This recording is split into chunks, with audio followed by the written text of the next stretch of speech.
ഒരു 30 വർഷം മുമ്പുള്ള കഥയാണ്. ഒരു സ്ത്രീക്ക് പ്രസവവേദന വരുന്നു. രാത്രിയാണ് സംഭവം. ആ സ്ത്രീയുടെ ഭർത്താവും അതേപോലെ ആങ്ങളെയും ചേർന്ന് അവരെ പൊക്കിയെടുത്ത് ഒരു കോച്ച് കസേരയിൽ വെച്ച് അവരുടെ സുഹൃത്തുക്കളും ചേർന്ന് കടവ് വരെ വഞ്ചിയിലേക്ക് പോവുകയാണ്.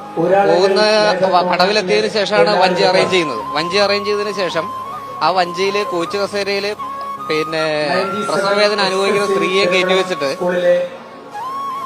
കസേര വഞ്ചിയിൽ കെട്ടിവെച്ച് തുഴയാണ്. അതായത് വാത്തിയാട് ജെട്ടിയിൽ നിന്ന് പൂത്തോട്ട ജെട്ടിയിലേക്ക് തുഴയാണ്. അപ്പൊ പങ്കായം 2 ഉള്ളൂ. അവിടെ ഇരുന്ന ഒരു മടലും കൂടി വെട്ടിയെടുത്തിട്ട് ബാക്കിയുള്ളവർ കൂടി തുഴഞ്ഞ് പൂത്തോട്ട ജെട്ടി ചെന്ന് അവിടെ നിന്ന് വണ്ടി വിളിച്ച് തൃപ്പൂണിത്തുറ ചെന്ന് ആ സ്ത്രീ എന്ത് ചെയ്യാണ്, പ്രസവിക്കുകയാണ്. വലിയ കുഴപ്പമൊന്നും ഉണ്ടായിരുന്നില്ല. പക്ഷെ കുട്ടി ജനിക്കുമോ ഇല്ലയോ എന്നുള്ള കാര്യത്തിൽ സംശയമായിരുന്നു. അതിനുശേഷം കുട്ടി ജനിച്ചു.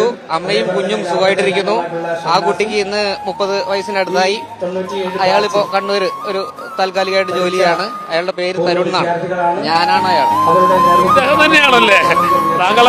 അത് തന്നെയാണ് ഹർഷൻ. ഒരു വല്ലാത്തൊരു കഥയാണ്. കാരണം ആ വഞ്ചിയിൽ യാത്ര ചെയ്ത, അല്ലെങ്കിൽ വഞ്ചിയിൽ ഒരു ഗർഭിണി യാത്ര ചെയ്തു. ആ ഗർഭിണിയുടെ മകൻ ഇന്നതാ ഈ പാലത്തിന്റെ ഉദ്ഘാടനത്തിന് ഇവിടെ വന്നിരിക്കുന്നു.